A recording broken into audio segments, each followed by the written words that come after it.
Әлемді дүр сілкіндірген француздық қолбасшы Наполеон Бонапарт 600 мың әскерімен Ресей жеріне соғыс ашады. 1812 жылдың қыркүйек айында Барандин ошағында қақтығысқан орыстар мен француздар шайқасы 14 сағатқа созылған.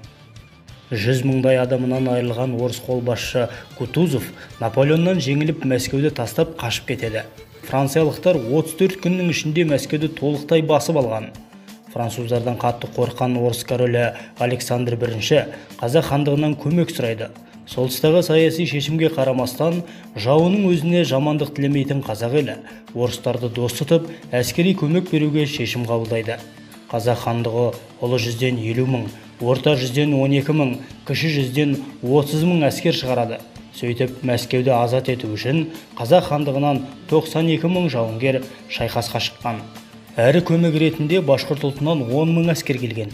Өкініштісі сол, орыстар өздерінің тарихында қазақтарды мүлдем болмаған деп көрсеткен. Бұл шайқаста орыстардың өзі қазақтардың ерлігіне тәнті болып қатты қорыққан деседі. Француздықтар қорқуды білмейтін қазақ жауынгерлерін жабайы батырлар деп атаған. Француздардың тарихи жазбасында Ресейді орыстардан бөлек тілдері өзгеше, түрлері азиаттықтарға келетін қазақ жауынгерлер қорғады. Қазақ жауынгерлері қорқуды білмейтін әскерден құралған.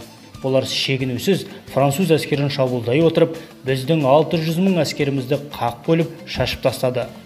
Бойларын қорқыныш билеген француз әскерлері Мәскеуді тастап қашуға мәжбүр болды деп жазады француз тарихында. Сол шайқаста ұрысқан француз генералының өзінің жазбасында да былай делінген. Орыстармен шайқаста оларды қорғап қазақтар келді. Олар кентавр секілді, аттарының бейне қанаттары бар секілді. Лақтырған найзалары біздің әскерлерге дәлтиіп, атқан садақтары саутымызды тесіп өтті. Олар аттан түсіп, өздерінің қоян-қолтық ұрыста да шеберліктерін таныта білді. Қазақтардың ұйымшылдығы мен жауынгерлік шеберлігін көрген біздің француздық әскерлердің мысы басылып, әскери рухы түсіп кетті. Менің ойымша, бұл орыстардың қосымша дайындаған арнайы жасақ секілді.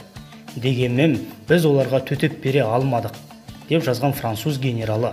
Қазақтардан ойсыра жеңілген француздықтар ақыры орыс жерін түгел тастап қашып кетеді.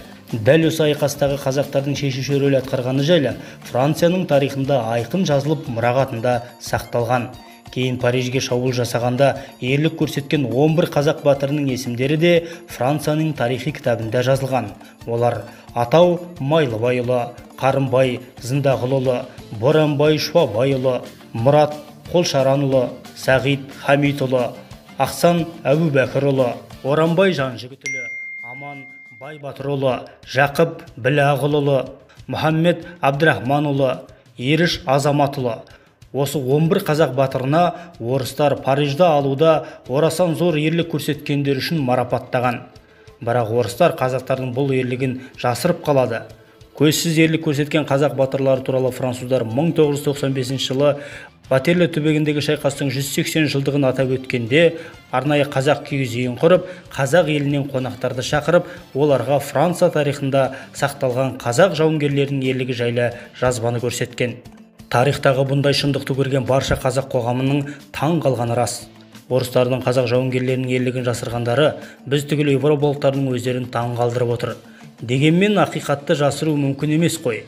Біздің бабаларымыздың ерлігінің арқасында Алла қалап аман қалған орыстар қазақ жауынгерлерінің ерлігін жасырып қалу арқылы өздерінің абыройларын асқақтатқан. Кезіндегі орыс патшайымының қазақтар өздерінің кім екенін білсе, олар әлемді жаулап алар еді деген сөзі бекер емес екенін бізге тарих дәлелдеп отыр.